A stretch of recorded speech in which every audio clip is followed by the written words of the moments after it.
What's up, queens? Welcome to the Female Dating Strategy Podcast, the meanest female-only podcast on the internet. I'm Ro. And I'm Savannah.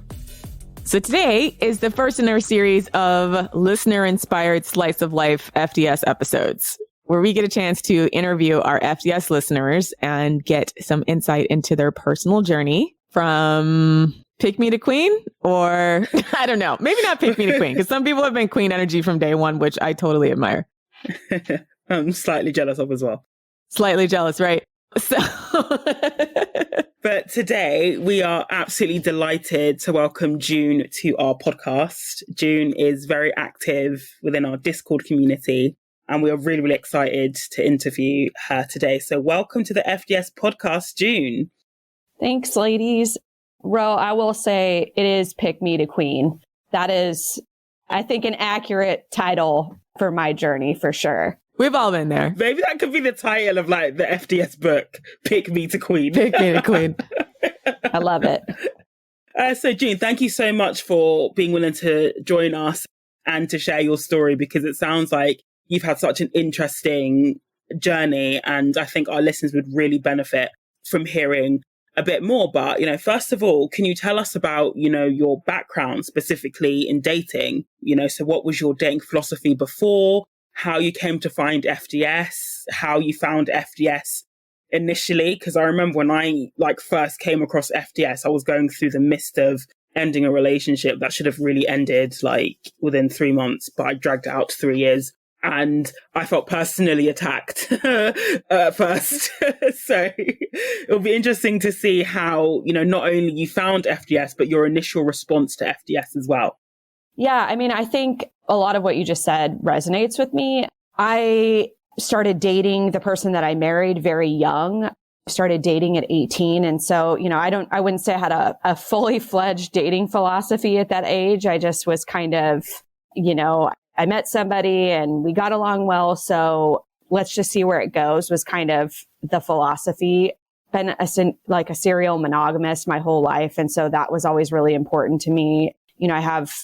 I think my parents have been married for 36 years. And so having that role model for me was really important to find a partnership that I thought was similar to what they had without really understanding what that meant at that age. And so, after sort of going through this relationship and it ultimately ending in a divorce, that's actually right around the time that I found FDS. And so kind of, Savannah, like you said, I felt personally attacked, wow, how was I missing all of these things? And I think, I live in an area that's very liberal. So lib fem ideology is very strong where I live. And so I was sort of kind of under that too. And so this idea of all this kind of radical feminism was really new for me, although, liberal feminism was a concept that I was very familiar with and kind of comfortable with. So when I sort of joined FDS and I saw all these radical feminism ideologies, they were kind of, in a lot of ways, at odds with how I knew feminism. And so there was a lot of kind of self-reconciliation I had to do with sort of my understanding and my viewpoint of the world as a woman. So it's definitely been a journey since then of sort of stripping down a lot of that stuff and looking back at interactions and decisions and treatment that I accepted through my life, personally and professionally. It's taken some time of self-work and kind of consoling my past self, if that makes sense. Accepting who you were at the time, right? That's always the hard thing whenever you grow as a person. Man, past me was so cringe. Yes. Girl, were you okay? That was the question I asked myself a lot through that journey. But being kind to myself and going, you know what? We all grow at different points in our life. And sometimes it takes really painful experiences to get there. And I really have to say that I think FDS really came into my life at a time that I needed it the absolute most. I'm going through this divorce and my whole life is changing in really significant ways. I was 30 when this happened. And so, that's kind of a transition into a new decade in your life too. And so FDS coming into my life at that point was seriously a lifeline for me. Honestly, because it was I'm getting stripped down and I have this opportunity to rebuild myself and my life in a way that is going to make me wiser and more resilient in the next phase. Makes perfect sense. I think with FDS as a philosophy, why it's so difficult for people to understand. Like, well, I don't think it's difficult. Why some people claim it's difficult to understand or that they have trouble reconciling it with their feminist principles is because like we're not feminists that are doing it based on the idea that there's like a simple philosophy to follow. It's more or less like what is a strategy to get the things that we want that's going to benefit us more, which I think is like such a subtle shift in thinking. Maybe not subtle. Actually, I think it's a massive shift in thinking. Yeah, I would agree, right? I really think about how women are conditioned through our lives. It's selflessness, right? Like that's the greatest thing that we can have as a woman is to give to everybody else around us and never ask for anything in return. And, you know, when I think about some of the missteps that I've taken in relationships in the past, it's really centered in that. It is centered in a selflessness, in giving, and accepting, frankly, crumbs in return from a partner. And so that you're right, that shift to, you know, what many people would assume or label as selfish of I put me first and I am making decisions that are beneficial to me and beneficial to women in general. It goes against how we're socialized. Certainly, you know, I'm American, so how we're socialized here, I wouldn't imagine it's much better in most parts of the world, but, you know, definitely socialized to give to everybody else. So that is a tough shift. And it feels kind of, you have to like flex that muscle, right? You have to kind of work that muscle out that it's okay to put yourself first, you know, because no one else is going to. So let's talk about your divorce then in relation to that revelation. Yeah, I think, you know, kind of how I was talking about, you know, kind of being kind to my past self and showing her some grace. I think one of the really difficult things that came out of FDS for me was, you know, this realization that there was abuse in my relationship, in my marriage that I was not aware of in the moment. I think I was aware of it, but it really kind of honed it in for me. Like some of these just kind of changing my perspective on relationships and like the treatment that I should expect, I guess. And that probably was the single hardest realization for me through my FDS journey was that, you know, okay, my marriage ended and that was difficult and marriages end for all kinds of reasons, but also realizing that, oh, the treatment that you received throughout the entire marriage was so much less than you deserve. I think that was probably the hardest thing to reconcile. And, you know, even now, years later, it is still something that I am dealing with. And it's still something that I get in my current relationship that I'm like acutely aware and really critical of a lot of the time because there's such a creep on that, like on poor treatment in a relationship. I feel like it creeps up on you. You let one thing slide and then another thing slide. And it kind of is like this cascading effect of indicating to your partner that like, oh, I can treat you this way. And oh, this thing's okay now because you let it slide. And I think, you know, that's something that's been a really big learning experience for me through both FDS strategy and then being a part of the community and talking to other women who have, you know, gone through similar situations to me and sort of talking through some of those realizations with them. I think like just going back to what you said about poor treatment in relationships being a cascading effect, I think that's such a powerful thing to say. And it is really, really true as well. And that's one of the reasons why at FDS, we've always said, you know, watch out for the red flags. Oftentimes, you know, low value men, they start off small to almost test your boundaries. You know, when they see they can get away with, you know, something, they'll gradually escalate, almost like the boiling frog analogy as well. But I wanted to touch on as well, because you mentioned at the top of the episode that obviously your parents have been married for quite some time. And, you know, you yourself identify as a monogamist, somebody who believes in long relationships. You know, so what was, I guess, the process, you know, like when it came to actually ending your marriage? Because I would imagine that was a huge decision. And especially as women, we almost feel under so much pressure to make it work with the person that we've picked or the person that we've married, even when it's clearly not working as well. So walking away, even though in our head we know it's the right thing to do, but actually doing it can be very, very difficult. You know, one of the things that I struggled with in my marriage, and I think so many women struggle with, and I think it's a many women, it takes kind of getting older and more experience to pick this up, but really setting boundaries is hard. And, that cascading effect, that the boiling frog analogy is so perfect for sort of what I experienced. And I think a lot of women experience in their relationships. And it just got to a point where it just kind of, it boiled over, if you will, that there was kind of a final boundary that I had that was like, it was a non-negotiable for me, and it was infidelity. And my ex-husband was not faithful to me. And that was the thing that there was no way to come back from that for me. And so when, he came home after a business trip and had said, like, I don't think I'm going to be married anymore. And I mean, this was just like a shock to me. I mean, a complete shock to me. And then realizing, oh, he had gone on a business trip with a coworker and now they're texting all the time. And, and so I think that for me was like, that was the nail in the coffin. I didn't see a path forward. And talk about gray rock. Like, I just gray rocked at that point. I was just so done. I had completely dead to me at that point. I mean, it was just like this switch flipped where I just was like so done. And I'm actually really, it was horrible and it's like incredibly painful, but it was the thing that I needed to be able to walk away. And so in that regard, I'm thankful for that, because I think you're right. I probably would have, I would have kept trying and figuring it out. And I remember when I was going through, and I'm very close with my parents. I'm an only child. I'm incredibly close with my parents. I'm so lucky to have such wonderful parents. And I remember I was at my parents' house when I was kind of like going through this process, and my dad asked me, I was kind of like, well, what do I do? Do I stay? Do I stay? Do I walk away? What do I do? And my dad asked me this question that really stuck with me. And he said, if you stay, what are you losing? What are you losing?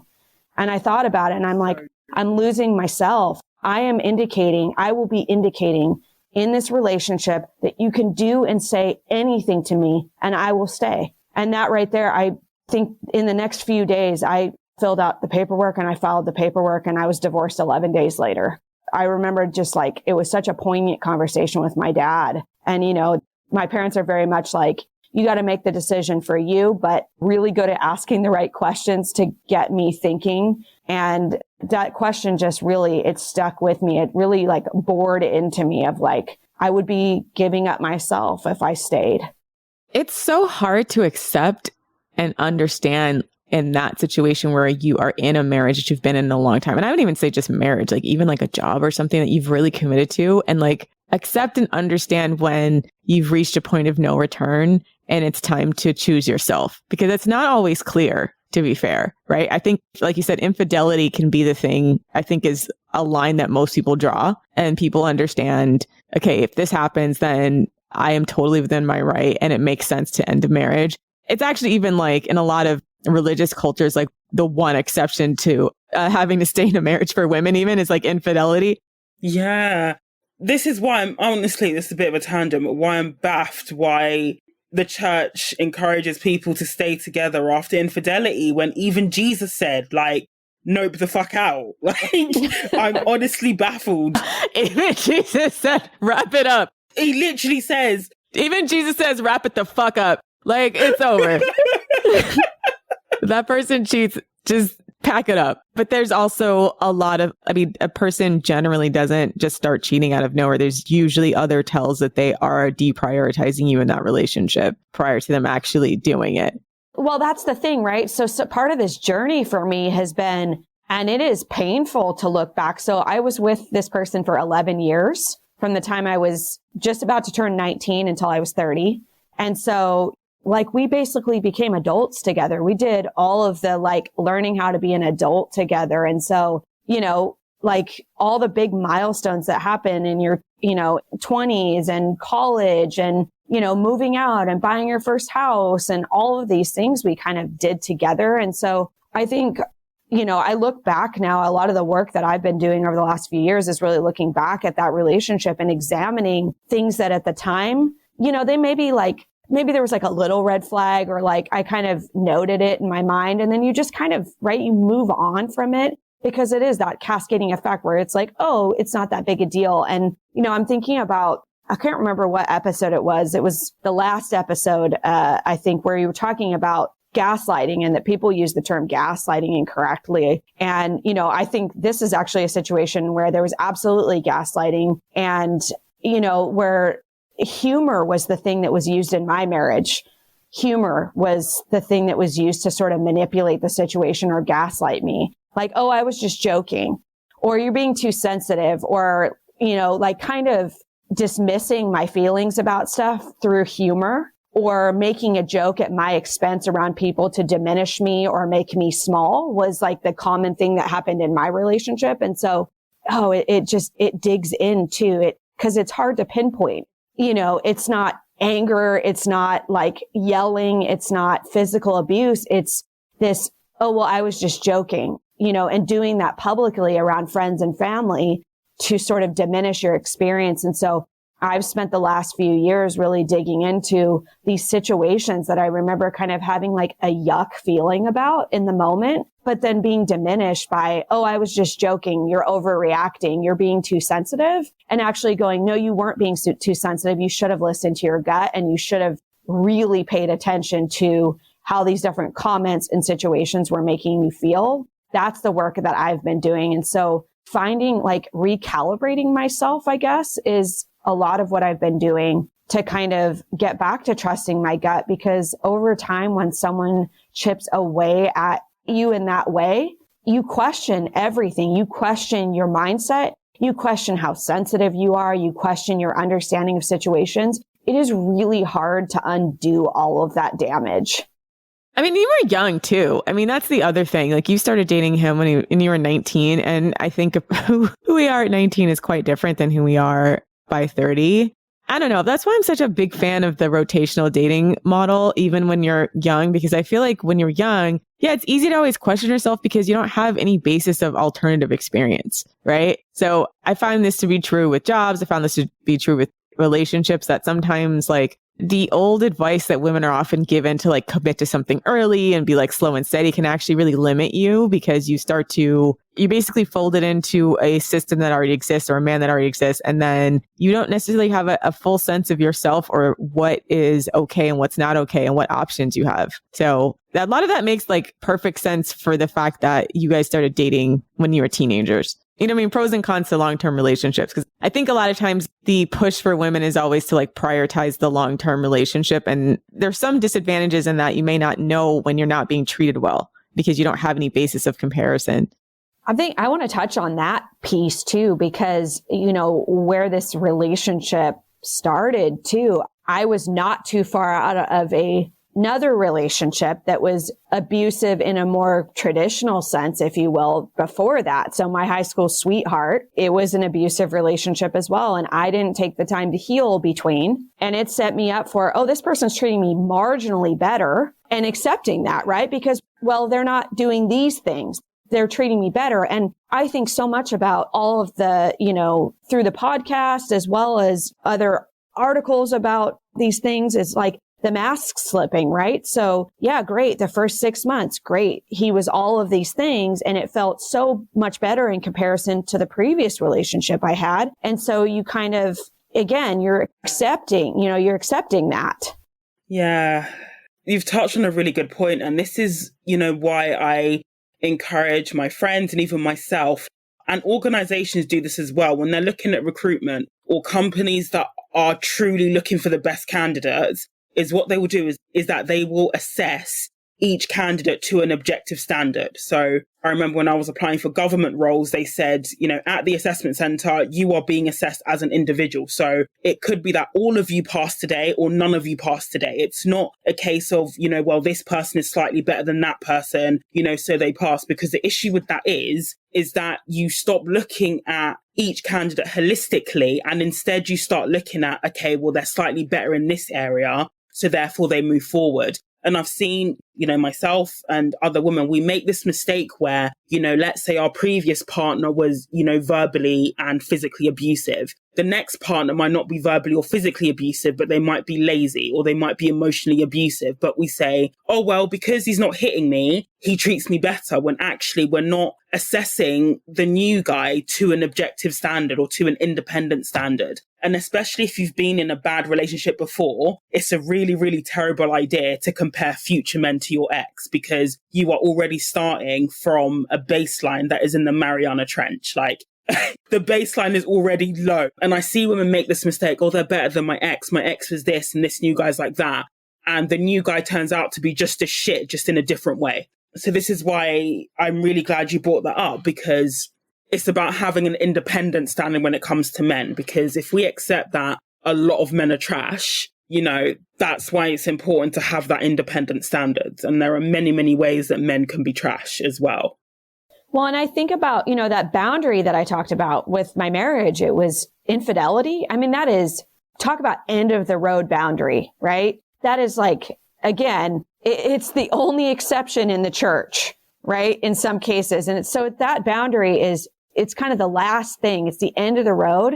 That's why it's so important for women to develop those boundaries at a young age. And I'm apparently a late bloomer in developing some of these boundaries. And, you know, it's better late than never is kind of how I've looked at it, is it shouldn't have had to get to that point. It should not have gotten to that point where it took infidelity to walk away. There were 100 things before that should have been, that was a boundary and that's been squashed. So I walk away. And it should have been, I think back to before we were married. It's not like, you know, it's not like all of a sudden, as soon as we signed that paperwork, all these red flags popped up or all this mistreatment popped up. It existed before that. And so not having those boundaries in place and doing those comparisons to a previous, even shittier relationship essentially set me up to accept, you know, something marginally better because I didn't have those boundaries in place. And it was like, that was the last thing standing was the infidelity. It's like, that's a pretty flimsy thing between,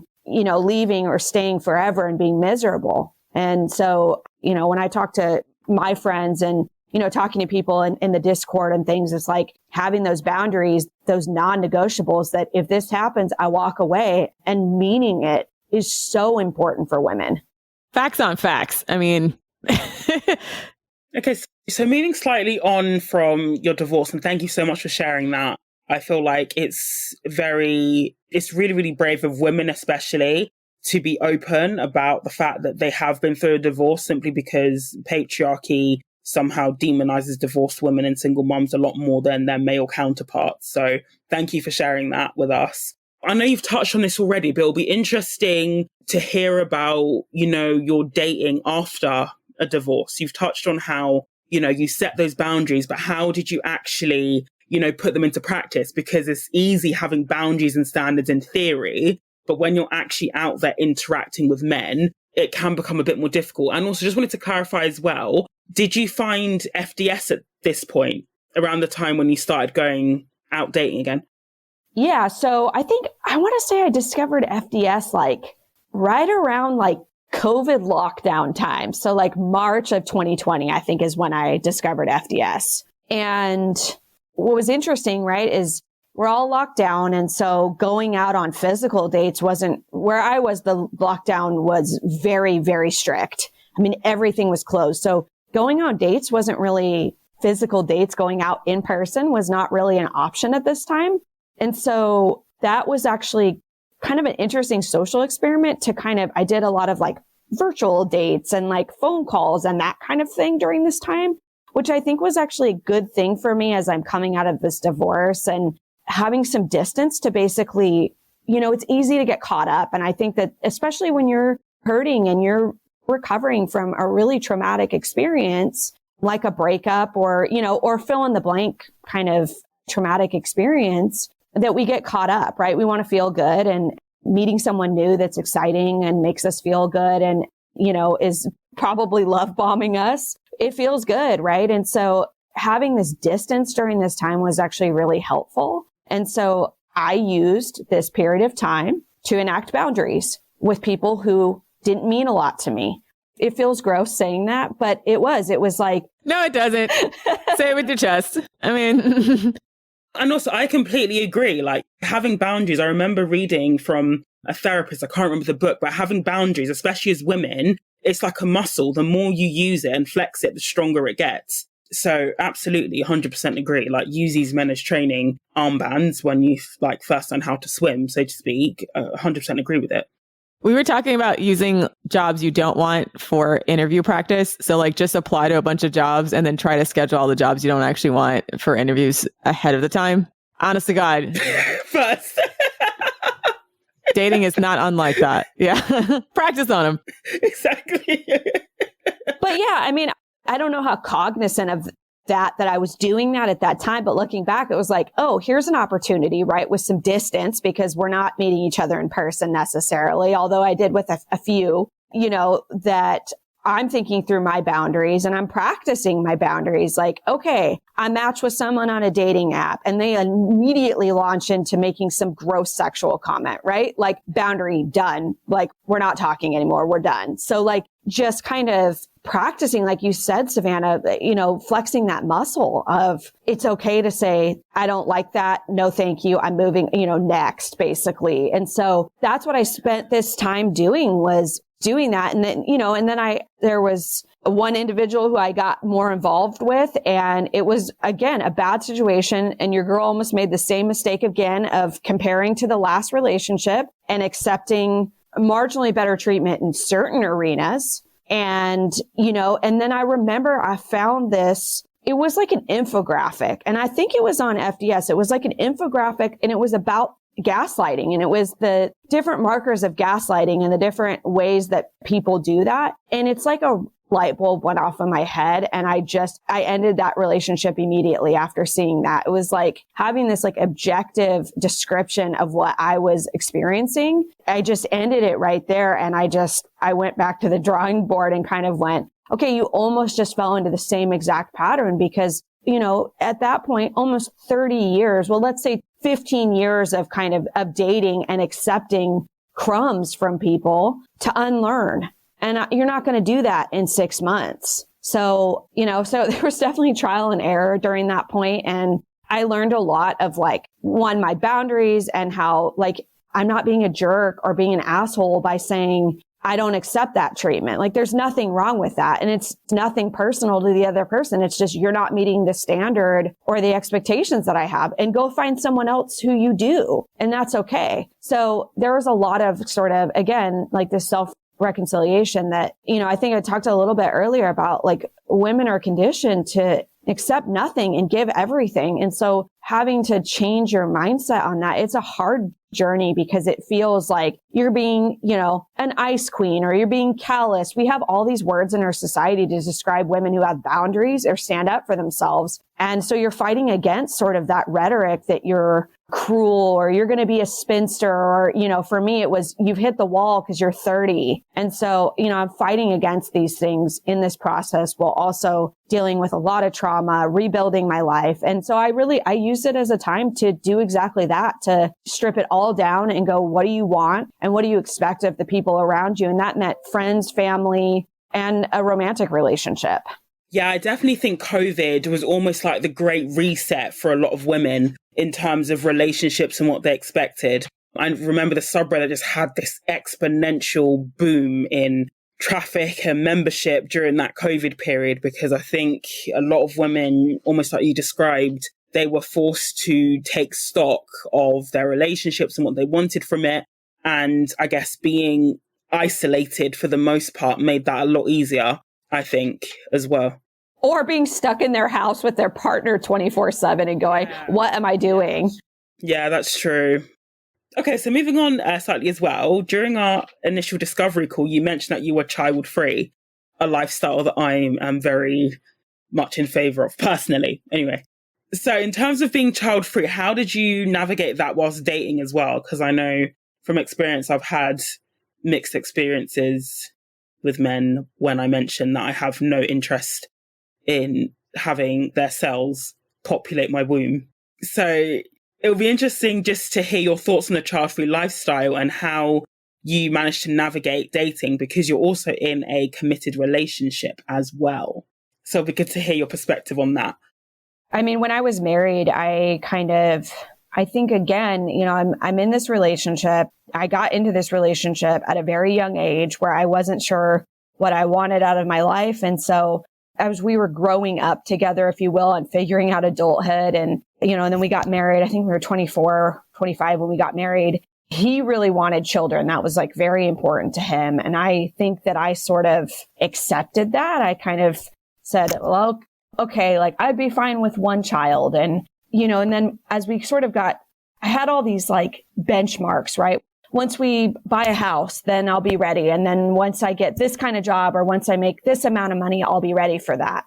And so it was like, I had all these things that I felt like I wanted to do or needed to do, and then I would be ready. And I never really got to that place where I was like, oh yeah, now I want a child really bad and I'm ready because I have all the things in place to do it. I never got there. And so, after my divorce, that was one of the things I spent a lot of time thinking about. It's like, did I actually want children and it was the wrong person? Which is, I think, something, that women face where they're like, I do want a child. And then they realize like, oh, it's just not with this person. And then, on the other hand, it's, I don't want children. And that was also the wrong person. So I feel very thankful that I did not have children with my ex-husband. I was able to have a really clean break. And so I'm very thankful for that because, I have friends who have children with their ex and they have to see them, multiple times a week. And I got to just step up. Oh, but I can't go on there. I cannot go on that subreddit. It really is. And honestly, I spent some time on that subreddit reading through people's stories. And I think, just really kind of thinking through that. Breaking mom, free contraception. How did you come to that conclusion? Like, what put you over the hump as far as like definitively deciding that you don't want children? I really just thought about my life and like, what do I enjoy most about my current life? And what do I want in 5 years? And, I'm a really career driven person. And that's not to say you can't be a mother and be those things, be career driven and do all these other things too. I live alone. I like my peace a lot. I like to be able to come and go as I please. And so, I just thought about the lifestyle that I want. Again, like I know I've mentioned it multiple times now is conditioning, right? Like I thought about how many people in general, but I think particularly women do things because, well, that's the next thing you're supposed to do, right? Well, okay, well, we dated. So now we need to get married because that's the next thing you do. And then, we're married. And so the next thing we should do is have children. And, and the greatest thing you can be is a wife and a mother, right? So I thought a lot about the conditioning that I had and have had, and that's all around us. And I really thought about what is it that I want? And a lot of my female friends are child-free by choice as well. And so spent a lot of time kind of talking with them. One of my dearest friends is 6 or 7 years older than me. And so she's been sure of this for a long time. And so I just spent time talking with the women that I trust and care about. And, and I just didn't see a lifestyle that would make me happy, that would be conducive to having children. Yeah, I completely relate to that. I just spent a lot of time thinking about that as an individual, right? Not as in a relationship. It's like I needed to understand what I need as an individual. And then at a point, right, find a partner who fits into that as well, who has those same ideologies that I do and has the same vision for their life. And, Ro, like you said earlier, getting into that relationship that ended in a marriage and ultimately a divorce at such a young age, you don't know who you are. And you have so much growing to do and understanding what you want and those boundaries that you have. I'm at a point now, I'm like in my mid 30s now, and I've had time as an individual and, and I know what I want now. And so looking for a partner that meets those things and the lifestyle that I want and the things that I believe in that are important to me is easier now because I'm sure of those things. That's so interesting. So do you think there's a difference in the way you have to date if you don't want to have children versus if you are a person that wants to have children? Like, how is it interacting with men? Yes. Yes. 100%. 100%, I would say. I mean, sorry to jump in there, June, but yeah, 100%. It has to be. And it's almost like, I'm not sure if you found this as well, June, but I found that even when I wasn't interested in a man, let's say he was an acquaintance or the partner of like one of my girlfriends, if I said, I'm not having kids, I'm child free, they would start trying to talk me into it. And I'm like, mate, I'm not even going to have kids with you. Why do you care? And they'd be like, oh, you've got good genes, you should have kids. I'm like, fuck off. Like, honestly, men, when it comes to women having bodily autonomy, even if, they may not be interested in having kids with you, they get very, very funny about it. And I think it's that conditioning that even, men get, that every woman aspires to be a mother at some point. And I've just never felt that. Agreed. I think what was so interesting is that, even in dating men that claim to be child free, or they maybe didn't claim to be child free, but they were leaning towards not having children. It's like you talk to them and then they're changing, right? They're changing their viewpoint. Well, I mean, I wouldn't mind having one. What do you think about having one? And I would say in sort of those early days of being on dating apps and stuff, I was still working through some of that. And so, maybe I was not as clear on that as I am now, but it was so interesting. Savannah's totally right. And in my personal life too, who's going to take care of you when you're old is something that I hear a lot as a child-free person. And it's having children to take care of you when you're old is a really messed up reason to have kids in the first place. I hate that. Children are not a retirement plan. There's so many things that could just blow that plan. And not to mention it's just so selfish. You don't have kids it's like breeding your future carers. That's not a reason to have a child. Yeah. That particular question or, sort of rhetoric just has disgusted me through this journey because it's a question I hear regularly. You're going to be alone when you die. Well, everybody is. So, and also like you said, there's a million reasons why your kids wouldn't be there at the end. There's a million reasons for that. So I never understood kind of that thought process, but in dating, it was so interesting because I would get sort of that response from men too, who even said they weren't interested in having kids. Well, what's your purpose then? Kind of that thought. And I'm like, what do you mean? What's my purpose? I have friends and family and hobbies and a job that I love and all these other things. Having a child's not the only reason, the only purpose for women. It really highlighted sort of the deep-seated misogyny that is in our culture and particularly around women's usefulness. That was really eye-opening for me. And so I doubled down last summer and I actually had my tubes removed last summer. And the amount of how much less stress I feel now, just that is a decision I've made. It's a for sure thing. And it's a permanent thing was I was able to take just a sigh of relief, if you will, to be able to make that decision. And I was also so shocked with my doctor was so great. I was expecting to have a fight, right? There's so many horror stories of women who are sure and you got to fight for it. I've known since I was 10 years old that I didn't want to have kids and I'm 30 now. And what if you meet the right man? Well, then he's not the right man if he wants kids. That's just saying, I don't know, if you met the right guy, but he wants to live in Australia, well, he's not the right one because I don't want to live in Australia. It's about compatibility. And I don't know if you got it as well, because you said you knew from women when you were 10, but I always grew up without a maternal instinct in my body.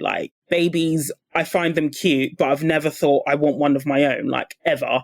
And I often got, oh, you'll change your mind when you're older. But it's as I've gotten older and become more into myself, become more successful in my career, it's only made me want kids less. I think if it was 10 years ago, I might be maybe one day, but the older I get and the more successful I become as an individual, the less I want kids. I agree 100%. I kept waiting for that clock, that internal clock to start ticking. And I'm like, where is she? Why is she not ticking? And that never came for me. And so I thought there was something wrong with me. I don't know if you kind of went through this too, Savannah, that I kind of thought, oh, maybe there's something wrong with me. Why don't I have that maternal instinct? Why don't I have this longing to have children? And then I just realized it's there's nothing wrong with you. You can take a different path and it's maybe one that's kind of less traveled, but that's okay. And I think that, having a child's kind of the one thing you can't undo, right? You take a job you don't like, you can get a different job. You buy a house you don't like, you can sell it and buy a different house, but having a child is a forever commitment. It is a lifetime commitment. And if it's not a hell yeah, it should be a no. And that's kind of how I sort of ended up even starting to explore that is it wasn't something that ever felt exciting to me or something. It felt like a compromise in my marriage and a child should not be a compromise. And so that for me was really kind of the thing that went, maybe that isn't for you. Amen, sis. I mean, so obviously you are in a relationship now. How did you vet your partner to ensure that he's actually child free? I know that the future's uncertain, people can change their mind, but you've been together for quite some time. How did you have that conversation? How were you, sure that he was actually child-free as well? Yeah. So, I mean, I just laid it out. I'm kind of a blunt person, pretty direct about stuff. And so I laid that out. And we still that's something we talk about regularly too, like sort of checking in with each other. And I would say he's probably even more like aggressively child free than I am. Like he's known since a very young age and he's not wavered in that at all. And so, he has nieces and nephews and he's kind of like what you said, like, oh, they're cute, but no, thank you. That's just not who he is. And he's very much, we're both very introverted. We both very much like our space and our peace and our alone time. And so again, it's just not conducive to either of our lifestyles, I guess. And so it was pretty clear from the jump. And it's been consistent through our entire relationship that that's not something that either of us are interested in even slightly. And so, he was completely supportive of my decision to get my tubal removal surgery. He took care of me through all of that and was 100% supportive of that. And it wasn't even like, oh, great, you're doing that for us. It was like, that's what you want. I absolutely support you in doing that as an individual, right? That is your decision and it is beneficial to you because that is a choice that you are making about the lifestyle that you want. So even taking it a step further than just like, hey, this is good for both of us and you're taking on the burden of doing that so I don't have to. It was regardless of whether I'm in the picture or not, this is the lifestyle that you want. What can I do to help you? Nice. And again, I guess, because I see this on some of the child-free subreddits as well, where they have a partner who then just has a 180 and all of a sudden wants kids, which isn't a bad thing. But I think, especially if you are committed to the child-free lifestyle, again, it goes back to maintaining that boundary and not giving in. I know. Yeah, men are like, my legacy, all of a sudden at 35. Oh, my legacy. If you've got $1 million in assets or pounds in assets, my legacy. Then we can start talking about your legacy and your titles passing down. Yeah, right. I'm like, I feel like nobody wants your collection of Hot Wheels and Star Wars action figures. And your student loan debt. Your student loan debt. And your Cheeto dust. Your Cheeto dust. None of this is worth anything. I mean, so pivoting slightly actually from the child-free stuff. So, obviously Ro and I are running a careers series in tandem on the bonus content, where it's mainly Ro ranting about corporate, but there's some gems in there as well. I didn't realize the can of worms are open when I suggested the careers series because Ro was like, oh, okay. And then every week she just gets angrier and angrier with corporate. I can't stop ranting. There's just so much to be mad about. It's kind of bad. Sorry, y'all, but I mean, I'm in America, so we have no workers' rights. So I feel like comparatively, and just the amount of hyper competitiveness and the lack of any type of worker protections of any kind, that's what America's like right now. So I don't think I'm not the only person who's like that. She's off again. She's off again. She is off again. Accepting crumbs in our relationships and in our jobs. Yeah, it's really bare minimum crumbs out here. It really is. And now Ro is going on mute. Joking. And it's the mind games on top of it. Okay, so listen to the career series on Patreon. Check out our Patreon, patreon.com/female dating strategy if you want to hear me rant about corporate America. So obviously you are also quite senior in your career as well. And it'll be interesting to get a bit of an idea about your career path and how you've, navigated ascending the corporate rank, so to speak, in the corporate hellscape that is the US of A.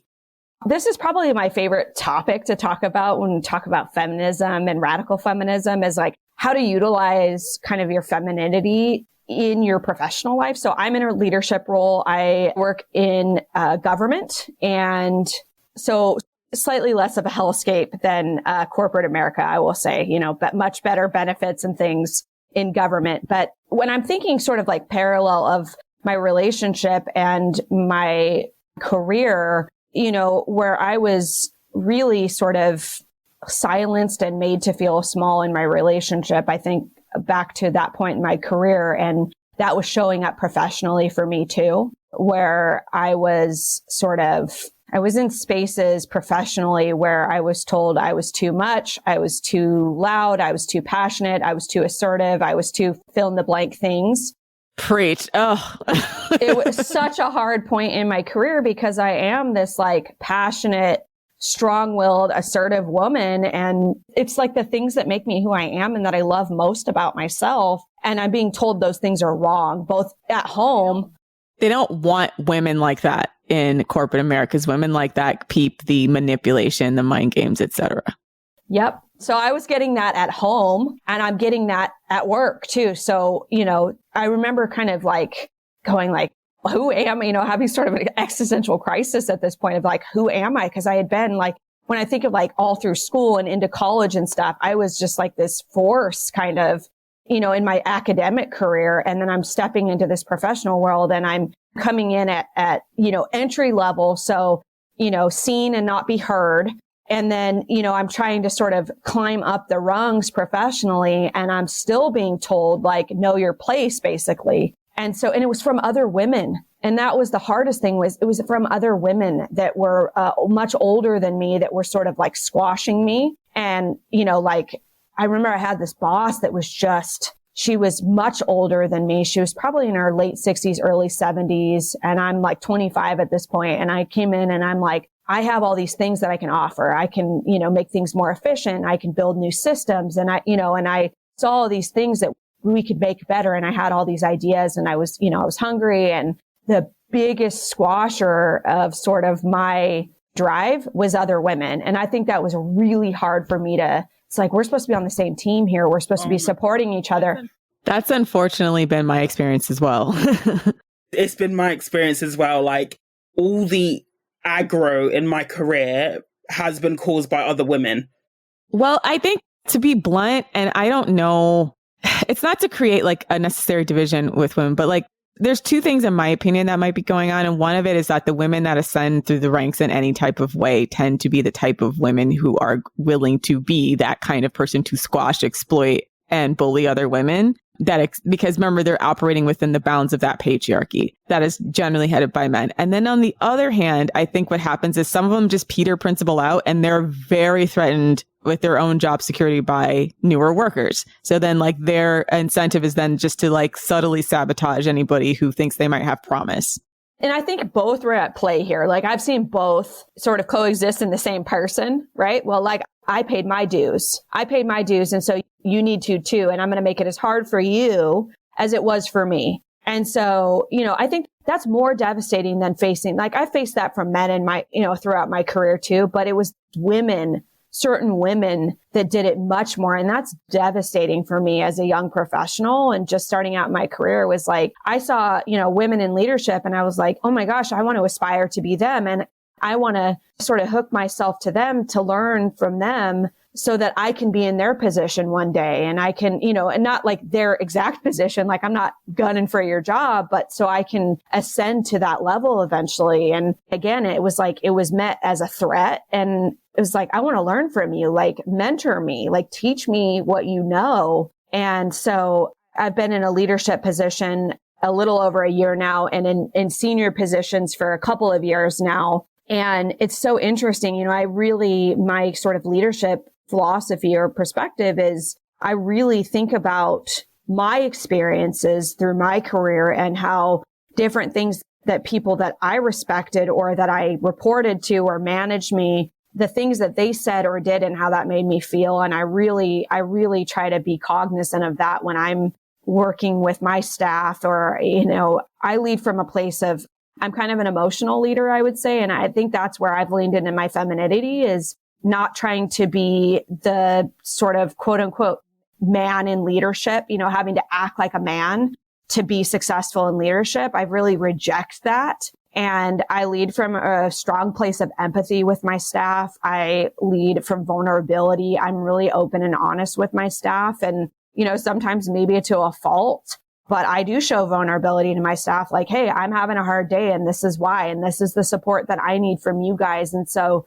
trying to create a more collaborative environment where all voices are valuable to the work and recognizing, you know, I think, Ro, this will probably resonate with you. And burnout is so significant in US work culture. Burnout is no joke here. Like, people are exhausted, and the last 3 years, like sort of through and now quote unquote post COVID has been like exhausting for people. And like, I see that in my colleagues and I see that in my staff, and we talk about that and we address that and we try to remedy that how we can. Like, all right, you're seeming burnout. What can we take off your plate this week to give you some breathing room? Like, I'm checking in with my staff. Hey, you haven't taken a day off in a while. Like, you know, you need to put a vacation day in. Like, let's make it happen. Hey, why don't you flex some time today? And so, you know, really just, it's empathy all the time. Like, I really talk to my staff a lot about, like, we've got lives outside of work, and that is more important than work. And so, like, if things are going on at home that's making it hard for you to show up today, like,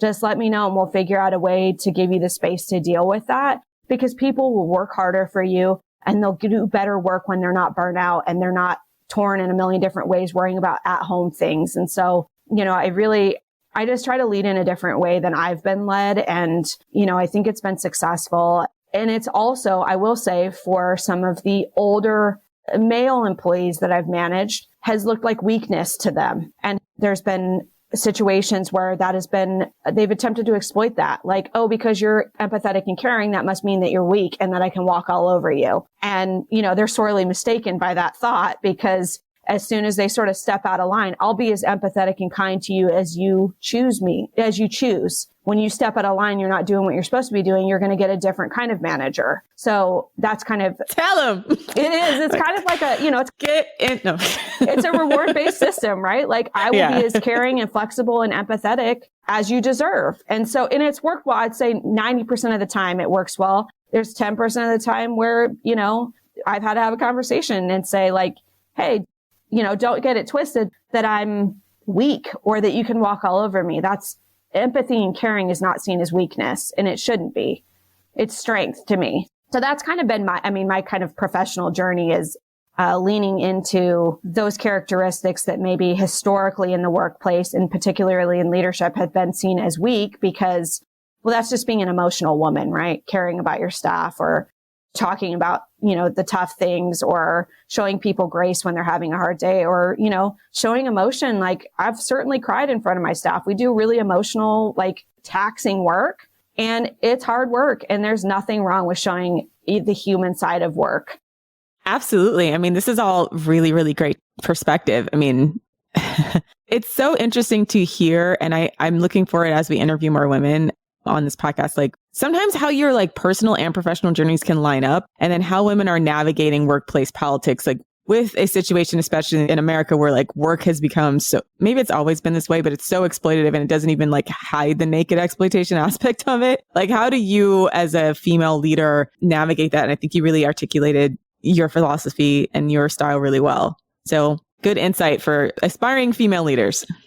I think I've attracted some really great talent too by, like, I talk about that in the interview process. You know, I talk about, hey, you know, you've got to make sure this is the right choice for you too. I mean, I talk a lot about that with candidates. Like, this is my leadership style. And, you know, I'm working with our HR team to try to create a system to be able to allow candidates to do reference checks on me too. So for them to be able to talk to my staff, to ask them questions about what it's like working for me, because I want to be completely transparent to make sure that it's the right fit for them. Because maybe they don't want to deal with, you know, maybe they're like, I don't want the touchy-feely, like, vulnerability stuff. That's not the right thing for them. Then they need to make that choice for themselves. But so, you know, trying to find as much transparency in the process as possible, because that's what's going to make a strong team. That's what's going to put out a better work product. That's what's going to make people stay, right? People leave jobs because of bad management or bad colleagues that management is not taking care of, right? Removing people that are a drain on the team. They're not correcting bad behavior. That's why people leave. People don't leave because the work's hard. They leave because the people around them, they don't want to deal with it.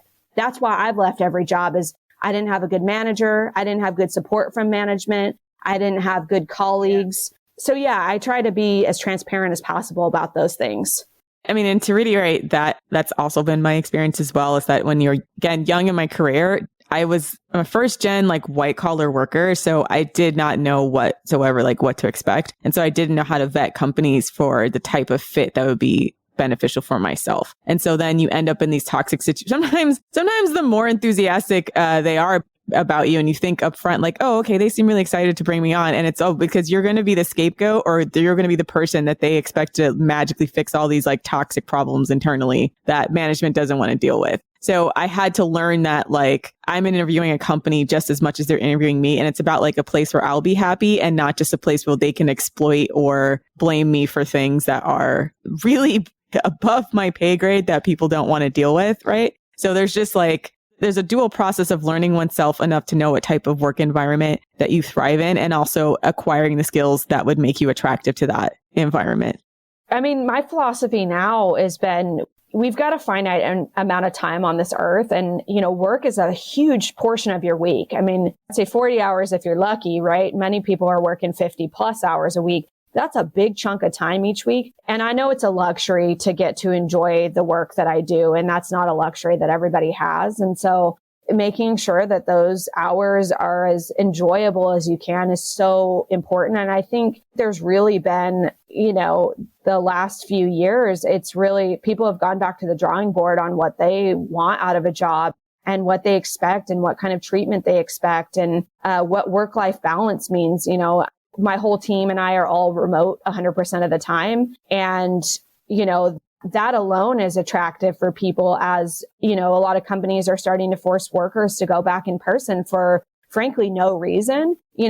That's allowed me to attract better candidates and better talent to my team, which is going to make ultimately the work we do so much better. And it gives me the flexibility with my team to say like, hey, it's cool if you take a long lunch break and go take your dog for a walk, if that's what you need to like be successful the rest of the day. So I just think we're in a place I think there's kind of a revolution coming as far as, working, workers' rights and expectations of jobs in the US at least. And I'm sure that this will resonate with people in other places as well. But that's what I've seen a lot. And so I'm trying to lean into that as a leader, that I can affect that change and I can solidify that change, if you will, that like I can say, no, for my team, this is what they'll get. And making sure that that is protected, and I protect that, and I am their voice in those conversations where that is starting to get chipped away at again. So that's really one of the privileges that I have being in the position I am, is the ability to advocate for what my team needs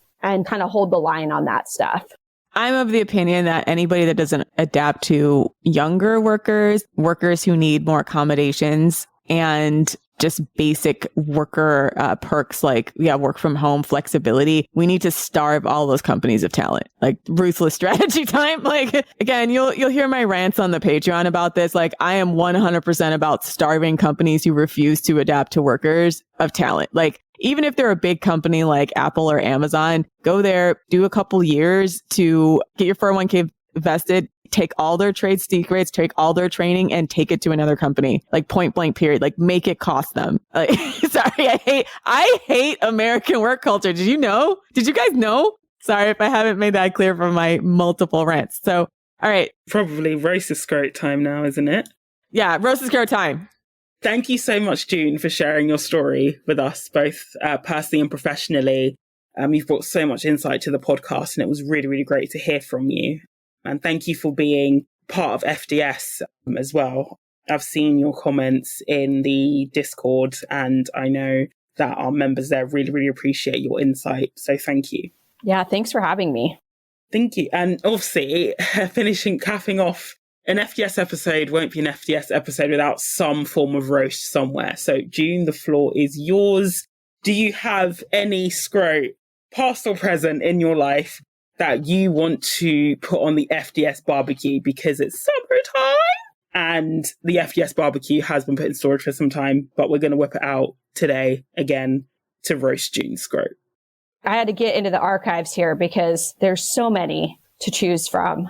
But the one that kind of sticks out to me is somebody, I mentioned this, let's call it a situationship. Let's call it what it really was. Situationship earlier, when I talked about the gaslighting infographic that I saw, and I ended this situationship, is this particular situation. So this relationship was horrible. It was, I was crying all the time, and he was just like gaslighter, manipulator, like didn't take care of his mental health, whatever, all of these things. And so I ended it and I said basically like, lose my number, blocked and deleted, whatever. So this was 3 years ago. About a month ago, I get a text out of the blue, and it's like, hey, I had a dream about you. And I'm like, who is this? And of course, this person is like so offended that I didn't know who they were. So offended.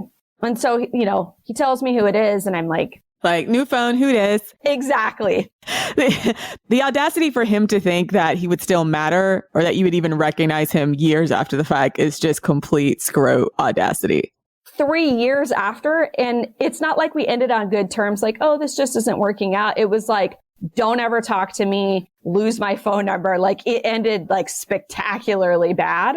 And so it was kind of like, I'm curious, right? I'm curious. I'm like, okay, what is this about? And he's like, I had a dream about you, and, it just got me thinking. And, and so I kind of, I poked the bear a little bit, because I couldn't not poke the bear on this situation, which I don't recommend. I do not recommend doing that. But in this situation, I kind of was like, I'm curious, because it was so out of the blue. And so I'm kind of like, oh, what's this about? Oh, you're the one that got away, and I've been thinking about you a lot lately. And I think it's really important to note that when he and I were involved, he lived a few hours away, and he was also, we were not exclusive or anything. And he was seeing another woman that lived locally, and he was like back and forth between the two of us all the time. And I knew I was the emotional fluffer, if you will. She couldn't give him the emotional side. So he kind of used me to get that kind of connection. And she was the physical connection for him. It was a super gross situation. And so he's like, I've missed talking to you. No one's connected with me like you did. You just really understood me. I mean, spewing complete bullshit. And I'm like, somebody who's this kind of like depraved is doing this with other people too. Like, absolutely. And is just kind of reaching into the vault to see what women he can text to try to get, I don't know, some attention from. So I'm like, okay, now I'm really curious. So I do some sleuthing. I'm like, I find this dude's Facebook. He is married. He was not married. What? When we were involved 3 years ago. He is married to the other woman that he was involved with at the same time as me. He's married to her now. Isn't that always the way, though? Because I feel like a lot of my exes or acquaintances who have popped up out of the blue, it's because they have made some huge commitment that they're probably freaking out about, or they are planning to, and therefore are trying to, like, I don't know, have someone else backpedal. Yeah, backpedal, have someone else save them from themselves, or like pretend like they actually had other options when they don't. Yeah, I think that's absolutely. So it gets worse, because then I'm looking through these pictures and I realize that she is massively pregnant in a picture that was about a month old. So I asked him about this. And literally the day he texted me was the day after she gave birth to their child. And I just... Shit. Wow. The like physical reaction I had to this was just like immediately nauseous from this. Stuff like that is like why it's so hard to like men as people, because I just feel like that's such a uniquely male thing to do. Like, wait till your partner has just like probably made the biggest physical, mental, emotional sacrifice that they could possibly ever make for a person, and just find that opportunity to completely disrespect them and go behind their back. Like, why right then? What is with guys like that? Well, I think I thought through it, right? And I was thinking about, okay, so when we were involved, there was kind of this like quote unquote love triangle going on a couple years ago. She was the physical person. I was the emotional person. So he was getting everything he needed from the two of us. Well, I guarantee you for the last, however long, like in your third trimester, I don't think you're like getting down all the time with your partner. So my guess is he wasn't getting the physical thing from her. And so, and then you can't have sex for 6 weeks after you give birth, that he's now reaching out because he's like starved for attention. It just like... I'm not going to lie. That's a small part of the reason why I decided to become child free, because most men just don't deserve to have their genes passed down. They just become so scroty and shitty after their wife gives birth. Like, it's ridiculous.